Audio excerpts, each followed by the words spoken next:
Welcome to All Change, the programme that puts design at the heart of the learning experience. Today we're in Milton Keynes at Drayton Park School, where we're going to be transforming a busy library into a multifunctional learning space.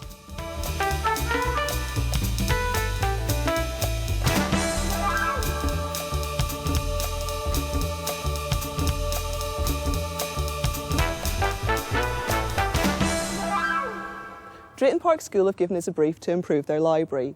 At the moment it's in a busy corridor with lots of children passing through on their way to class. Not a very good place to sit and read a book. We'll be working with the school community over a single weekend to transform the library into a more useful learning space. The main problem with the existing area is that there is nowhere for pupils to sit and write when using books for project work. Our design will provide workstations which maximise use of space and which will also help with circulation through the corridor. And also in today's All Change, we'll be visiting De Rijke Marsh Morgan architects, who have developed a futuristic concept for a rural secondary school under a domed roof. And we'll be going to Paget Primary School in Birmingham, who have worked with a landscape artist to design an outdoor learning space with a difference. And we'll be providing some ideas for sourcing a range of different desks and workstations. A busy corridor isn't necessarily the best place for a library. The challenge for the All Change team this week is to transform this space into somewhere where pupils can research, learn and relax. The corridor links lower and upper school classrooms. Several doorways lead into the library area and children pass through it all through the day. It's both a library and an important circulation space. At the moment, the biggest problem is that it's basically a corridor. It links the two sides of the building, so we have Key Stage 1 down that end and Key Stage 2 down there. And this is the only way that they can get through from one room to the other. And also because we've got hall access as well, it just becomes less of a library and a learning space and more of a walkway through the building. And so it's not stimulating and the children don't really want to come in here at all. And what do you want to get from the new design? It needs to be somewhere where the children feel like they can come and research and pick up a book and really enjoy what a library should have to offer. They can sit down and curl up with a good book, or they can chat with their friends about an issue they're talking about in class, and just making it a lot more interactive and a lot more inviting for the children so that they will want to come down here. Architect Shalanda de Cruz designed the new look for the corridor library. Marco de Cruz and his team consulted with staff at Drayton Park School before meeting up with our project manager John Craig to discuss the installation of a linear set of workstations along the corridor. Picking up from what the school said, they wanted this space to be unified, and this strong element comes through and engages with that route through, and it just pulls all the space together. And I think the key to that is this linear element, because it's using the space effectively. We've used the idea of a bar or a coffee bar, something that you might find in a station or in an airport, somewhere where somebody might pull out a laptop or make a mobile phone call. And those are usually very efficient spaces because people have to move around them.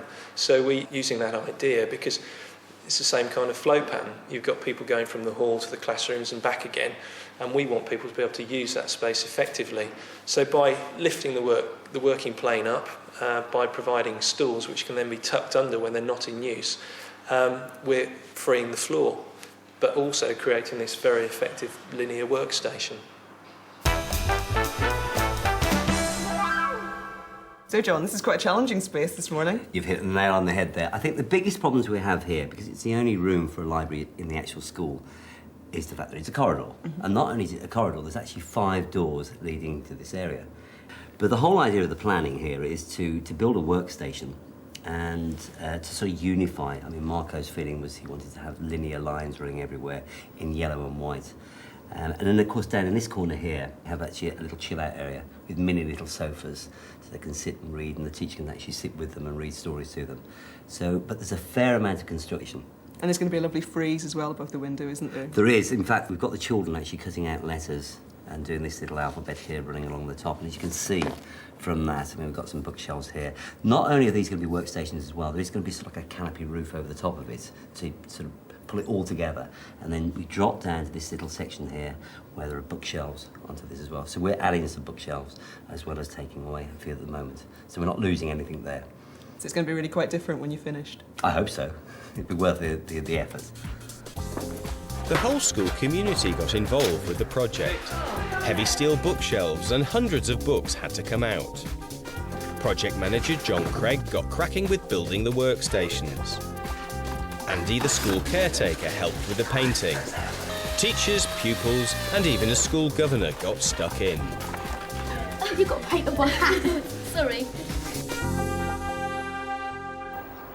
Drayton Park's catchment is one of Milton Keynes' most deprived areas. The school used to have both a primary and a separate middle school on the site. The school was built sort of late 60s, early 70s as part of London Overspill, and it was actually built as two separate schools. So at one end is the first school and the other end is what was the middle school, and they were combined together in 95. The geography, therefore, of the building is quite difficult because in the middle is the kitchen and the two dining rooms, which make merging the two schools into one quite a challenge. So you've had some issues with using the spaces that you've got? That's right, yes. I mean, and what's happening this weekend with the library, for example, to make it accessible for young children as well as the older children, we had to move it from upstairs because it was just not in an appropriate place upstairs for the smaller children to be able to use it. School Governor Sharon Alexander is running up bead bags for the library's new chill-out zone. Her experience in secondary schools is valued by Sue Naylor and her management team. Sharon, you're a governor here at Drayton Park. Tell me about your involvement with the school. Well, as a governor, I am involved in governors' meetings and in committees, and the site and the environment that the students and the teachers are working in are really important to us. So it's really about every meeting, issues come up, how we're spending the budget, how we're looking at repairs and maintenance. But I think more importantly, how things like today are developing the learning environment, making the best use of what we've got. And you work at another school nearby? I do. I'm vice principal in a secondary school. We're quite a new build. We're 5 years old and still building. So while it's a very different environment, we, I think, have similar issues about how we use our space and what we do with it. Many of our schools were built at a time when the creation of fantastic learning environments was well down the priority list. The need to drive down costs resulted in utilitarian buildings which were simply no good for learning. As a result, and in an effort to create more individualised schools, teams of architects have been working with the government's Building Schools for the Future programme to create radical designs with great learning environments at their core. Dwight Marsh Morgan have come up with a design which uses the principles of a massive covered dome, like the Eden Project in Cornwall. Their ideas were based on their work refurbishing Kingsdale School in Southwark. Stainless steel walkways replaced traditional corridors, and they built a futuristic auditorium, all under a radical plastic roof. They adapted this concept for the Schools of the Future scheme. We created a mini cityscape of modular classrooms that could be built up in any series of configuration depending on the needs of the schools, which are triangular in form, which encourage a new approach to a teaching environment, a real shift away from the Victorian layout of the regimented desks facing the teacher at one end, and inviting teachers to configure the classroom as they see most appropriate. Although it looks like a flight of fancy, you only need to visit Kingsdale School to see that it is actually a reality. Kingsdale have a vast ETFE roof covering a central courtyard, and it creates a fantastic environment for a whole series of programmes and activities to take place. And that's very much the idea that we had for the exemplar school. On the ground floor level we have two large hall spaces, one which is a large sports facility, music performance space, and the other a space akin to a library where pupils can interact and do their own studies with IT. And at lunchtime this becomes a vibrant cafe space. Rising up to the deck level, we've avoided this notion of corridors that typifies many schools, and all the circulation space becomes a very usable space. We have extra activities that take place. There's places for lockers, places for people to hang out, to charge their laptops. Spaces that can be spill-out spaces from classrooms, and you can learn beyond the parameters of the class. Up onto the upper levels, we move through the different departments and across the connection bridges that link the different departments together. The mixture of circulation via stairs, walkways and also lifts, so it's a fully accessible building. The upper levels are formed in a way like a mini cityscape of these modular classrooms that are both hermetically sealed or can open out to terraces adjacent. And at the top of the roof we have a large ventilation aperture that brings all the fresh air, and the whole school is enclosed within this large ETFE roof, which is called a Dura.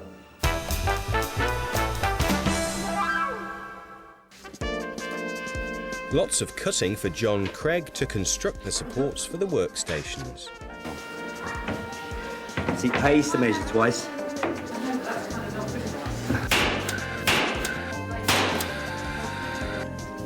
The alphabet frieze gets underway. The children of Drayton Park were encouraged to take ownership of the design. It's very much their library. Tell me what your library's like at the minute. Really squishy, because there's loads of people trying to get through, and it's really small. Sort of hard to get round.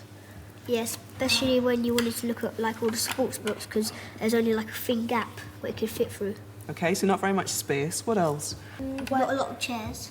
Yes, it's like we used to all argue about who sat where, then end up all squashing down onto one little sofa or chair. Okay. So what do you think of the new library then? Have you seen the plans for it? What's it going to be like when it's finished? I think it'll be quite good actually, because there'll be more room to go around and look at books and more seats to sit down. I think the work area will help with your projects. Yeah. Be able to use the reference books, won't you? Because they can't be taken out of the library, so they'll be able to use them there and have lots of space to get their writing done. Helen, many primary schools now are adopting interactive whiteboards. How many do you have in the school? We only have the one at the moment, unfortunately.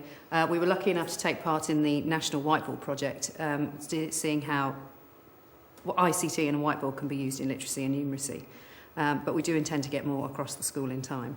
And what difference has it made to class teaching in this year? A huge difference. There's so many different ways you can introduce a subject. I mean, particularly when you're looking at numeracy, if you're talking about place value, it's a very difficult concept to get your head around, whereas using ICT with all the different visual stimulus you can use, and also the fact that the children can interact and move things around on the board, it just makes things so much easier for them.